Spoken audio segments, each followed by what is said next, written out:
Hello friends, అందరికీ ముందుగా happy Navratri. Dasara నవరాత్రులు అమ్మవారిని శ్రీ బాలా త్రిపుర సుందరి దేవిగా అలంకరిస్తారు.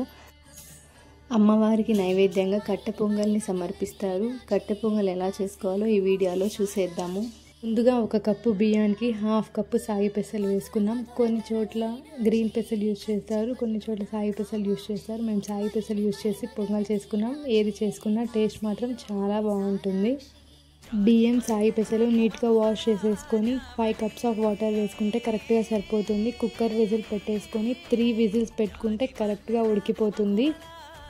బాల త్రిపుర సుందరి దేవి అమ్మగారు శ్రీ లలిత త్రిపుర సుందరి దేవి యొక్క బాలస్వరూపం. అందుకే మన అమ్మవారిని బాల అని కూడా పిలుస్తారు. ఇంకా మన రెసిపీకి వచ్చేస్తే విజిల్స్ వచ్చేసాయి. విజిల్స్ వచ్చేసాక కుక్కర్ విజిల్ తీసేసుకొని స్మాష్ చేసుకుంటే మెత్తగా ఉంటుంది. దసరా నవరాత్రుల్లో ఒక్కో రోజు ఒక్కో అలంకరణ చేస్తారు కదా అమ్మవారికి. అలాగే 9 ప్రసాదాలు చేస్తారు నైవేద్యంగా అమ్మవారికి. ఆ 9 ప్రసాదాలు మన ఛానల్లో రాబోతున్నాయి సిరీస్ లాగా.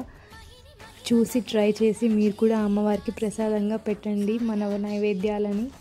మన కట్టె పొంగలికి వచ్చేస్తే కొంచెం నెయ్యి వేసుకొని జీడిపప్పు, తాలింపు గింజలు, ఎండుమిర్చి, పచ్చిమిర్చి వేసుకొని కొంచెం మిరియాలు వేసుకొని వేయించుకుంటే ఇంగువ కూడా వేసుకోవచ్చు. టేస్ట్ చాలా బాగుంటుంది. లైట్ బ్రౌన్ కలర్ వచ్చేంత వరకు వేయించుకొని మనం ముందుగా రెడీ చేసి పెట్టుకున్న రైస్లో కలుపుకుంటే మన కట్టె పొంగల్ రెడీ అయిపోతుంది. అమ్మవారికి ప్రసాదంగా పెట్టి ఆరాధన చేసుకోండి. ఈ వీడియో చూసిన వాళ్ళందరికీ చాలా థ్యాంక్స్. అండ్ ఇంకా వీడియోస్ రాబోతున్నాయి. Thank you for supporting us. And also once again happy Navaratri. ఈ వీడియో ఇంకా ఓవర్. Okay, bye.